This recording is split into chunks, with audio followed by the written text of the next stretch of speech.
Yung drainage Opo. dito hanggang Yes. kaya lang, hanggang doon yata lang ano, Oo. face by face. Face by face. Tapos ang suggestion kasi, kaya ito yung ginawa. Kasi talagang nagreklamo yung mga tao.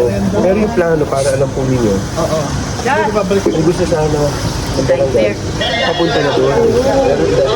Pero yun, pero ito muna ginawa mo na. Oo. Kasi malaking bagay. Yes, opo. Thank you very Ay, much. opo. Kasi doon ako sa May Creek. Yes. Yung na kausap ko si Mayor, sabi Opo. nga ni Mayor sa akin, pag-anuhan na, yun lang ang solusyon yung ma-divert. Divert, yes.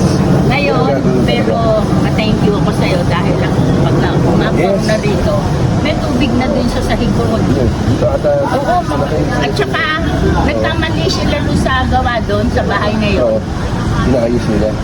Sinira pa nila yung nagawa na, Oo, inayos inaayos nila. Ay, maganda yun. Maganda yun, God bless kaya you. gusto ko rin sabihin sa'yo para malaman mo yung contractor doon, Oo, hindi naman lahat oo. magnanakaw. Ayun doon. Okay po. Sige po.